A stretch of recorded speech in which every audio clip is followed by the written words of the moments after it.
Yo, what is poppin'? People, your boy Snacks is back in the building with another banger. And you know how we do before we get started. We got to give a shout out to you, the viewer, for taking the time out to watch this video. But while you're here, do us a solid. Hit that like button, hit the subscribe button, and don't forget to turn your post notification bell on so you'll know when we going live or dropping it. You know. But we can't even do a video without giving a shout out to our beautiful ladies, the CU aunties. And as you know, as you always see, they are always in the building showing love, showing support. So when you see a CU auntie in the comment section or in the chat, make sure you show them the love and respect that they are due. Make sure you holler at them and say what's up. But anyway, we finna get this party started because Colorado is making the trip to Houston tonight. Live. Houston Cougars versus the Colorado Buffaloes. We gonna break this matchup down. I think we got some interesting points. Y'all ready? Let's go.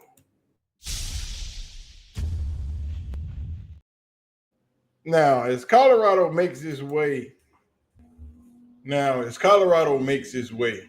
to Houston to take on the Cougars, I think we have a very, very, very interesting game on hand with Colorado being 1-1 with that loss at home to Georgia Tech, and the Cougars being 2-0,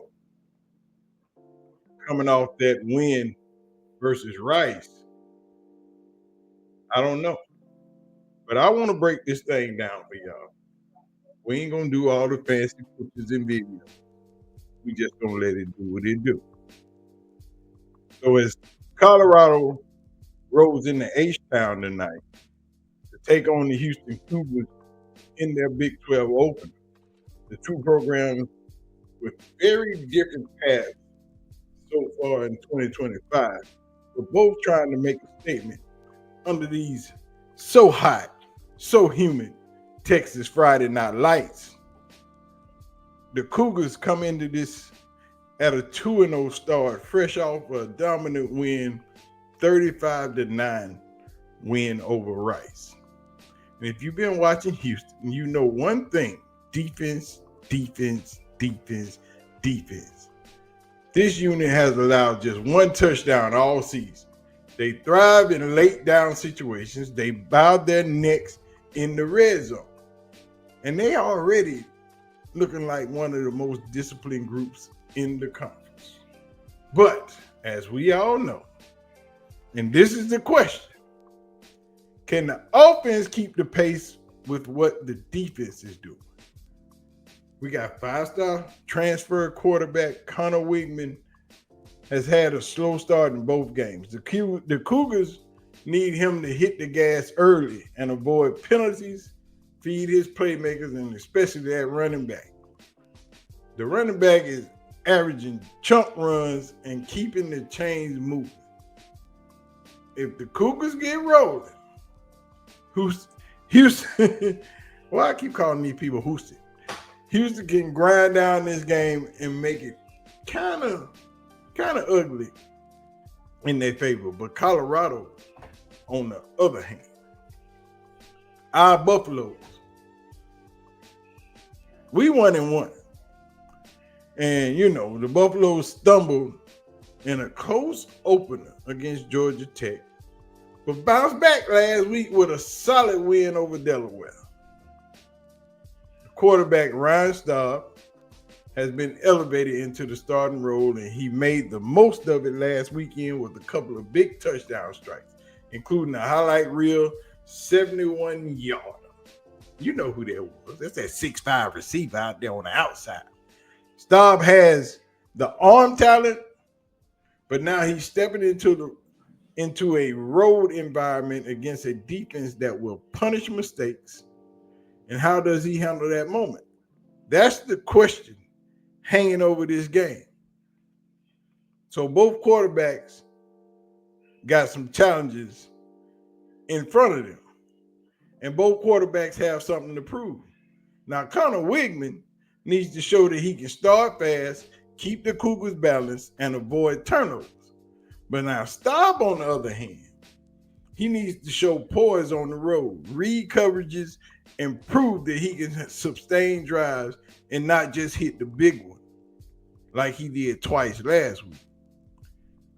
So whoever plays the cleaner football under center probably walks away with the win tonight. But on the other side of the ball, these defensive battles that we're going to see tonight,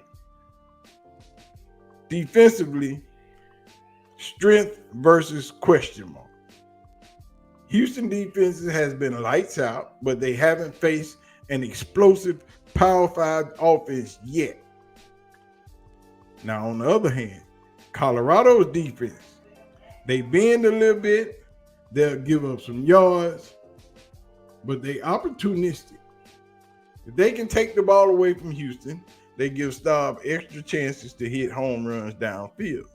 The trenches are going to matter too. Houston's right tackle, Dalton Merriman, is questionable tonight.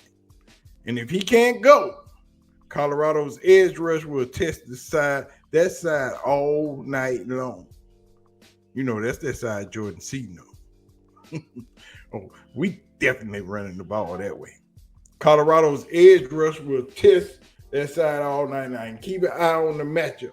On the flip side, if Houston's front seven can pressure Staub without blitzing, it could be a long night for the Buffaloes. That's going to be kind of hard to do. That offensive line kind of stout. But we got some different parallels and different narratives that's been running around town. So now here's what makes this matchup fun. Both teams are still searching for their identity. Both have quarterbacks with questions to answer. Both need to prove they can sustain offenses, not just live on highlights. And both want to plant their flag early in this Big 12 race. Now, that's why this feels like a tone-setting game for each program. Now, how can each team win this game? What's the keys to victory? For Houston, it's to establish the run with Connors, control the tempo, and force Colorado's young quarterback into mistakes. And for Colorado, it's to hit a couple of explosive plays early, get Staub comfortable, and make Houston chase instead of dictating the flow of the game. So, who's winning? You know I'm picking Colorado. Houston put their defense together. They got about the same amount of transfers, but it is a home game for Houston. The defense is going to be hyped. The crowd is going to be loud. Colorado needs to establish the run game to win this. But I'm still taking Houston. No, I'm not. I'm lying. I'm taking Colorado. But Colorado needs to score 30 points to win this game. So we're giving it to Colorado, 35-24. Kickoff is 7 o'clock tonight. So y'all better be in the house because it's going down. Do we see all three quarterbacks again? Do we see just Ryan Staub and Caden Salter? Can we control Connor Wigman and keep him in the box and not let Houston's running back run all over us? The run defense going to have to show up tonight. But anyway, man, I'm going to get out of here. Y'all make sure y'all do your boy solid. Hit that like button. Hit the subscribe button. And don't forget to leave your comments down in the comment section. I'm going to get out of here. I'm going to holler at y'all. Peace out. Y'all be easy.